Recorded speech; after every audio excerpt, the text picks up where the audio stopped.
I'm sure you must have heard about the trending story of a very powerful government official all the way from Equatorial Guinea who is currently embroiled in a sex scandal by the name Baltasar Engonga. While being investigated for fraud, the authorities discovered over 400 explicit sex tapes with different women. But here is a question no one is asking.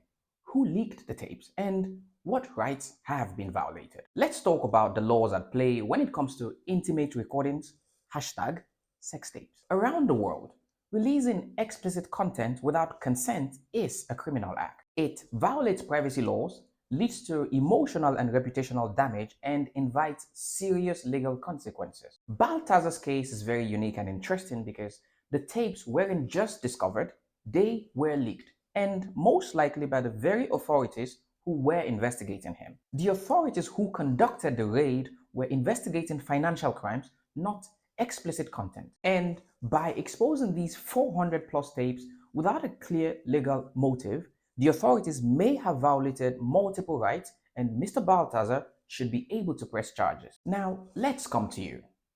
Oftentimes, when relationships end badly, it often happens that one party decides to leak intimate videos and photos of their ex. They might think, well, they agreed to the recording, didn't they? Now, here is what you should know.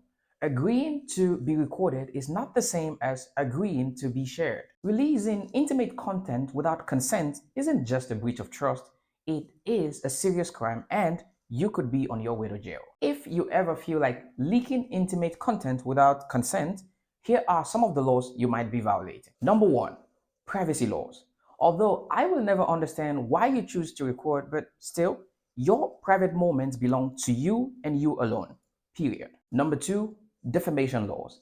If these leaked content damages your reputation, you can sue, go to court. And number three, cybercrime laws. Distributing explicit content in many countries is a criminal offense and you might go to jail. So, what should you do if this happens to you? If someone decides to share your explicit content without your consent? Number one, take legal action. Contact a lawyer. Laws against non-consensual pornography exist in many countries. And number two, report the content immediately. Platforms like Facebook, Instagram, and Twitter have laws against explicit content. Maybe not Twitter since it became X, if you know what I mean. In conclusion, never ever record. Don't do it. It's not worth it. But if you choose to do, you should at least be prepared for the consequences. What do you think? What should be the punishment for people who release explicit content without consent? Let me know what you think in the comments. And just like always, don't forget to like, share, subscribe, and follow, and I'll see you in the next one.